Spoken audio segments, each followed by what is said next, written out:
here in the south of Spain in a little town called Vera, next to a pool again.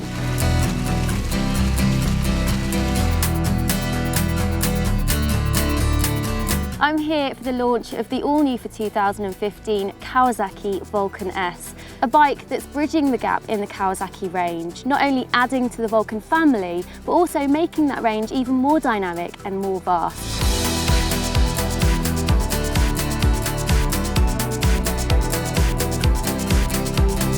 I first saw this bike when Martin Lambert, who's the head of communications and PR for Kawasaki, sent me a picture saying, now this bike would suit you. And I thought, that looks comfy. It's not got loads of chrome, which gets the big thumbs up from me, but does its performance match up to its tough look?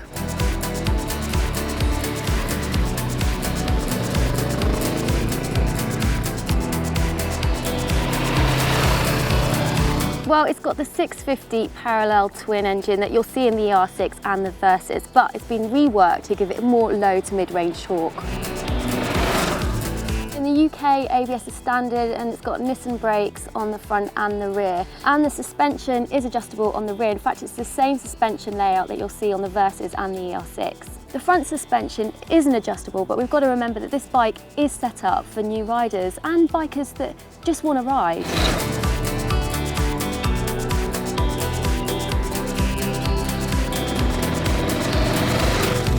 Kawasaki's ErgoFit means that one bike really does fit all. The foot pegs are adjustable into 3 different settings. You can do that easily yourself.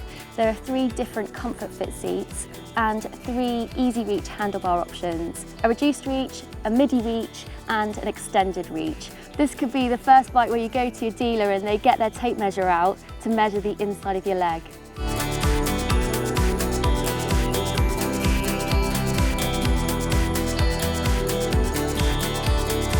In terms of the cockpit, you've got quite a lot going on. You've got the fuel gauge, the digital speedo, clock, range, dual trip, and that's got loads more than my Harley 883 had, things that are important when you're doing long journeys.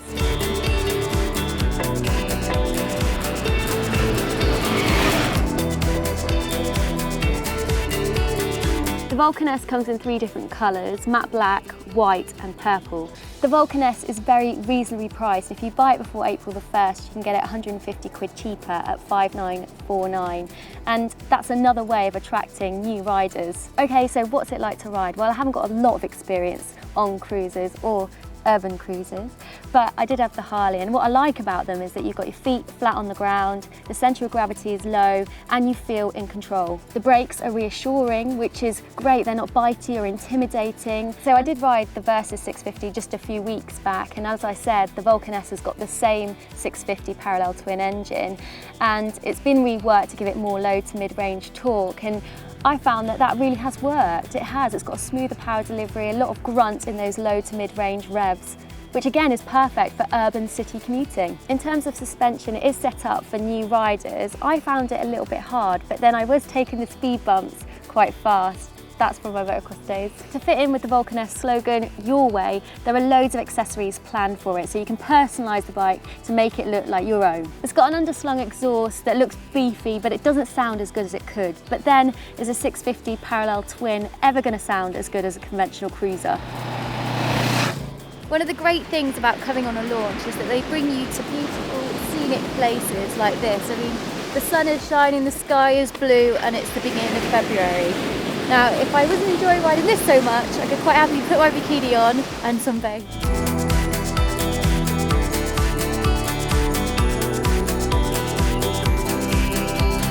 A cruiser wouldn't be my first choice of bike. I mean, I live with the Harley and I just prefer a bit more of an upright riding position. However, if I could afford a second bike, I would love a cruiser because it's just a laid-back style of riding that sometimes you want. But what I would say is that the Kawasaki is more usable than other cruisers. It's smaller, it's lighter, more agile, which fits that urban cruiser genre.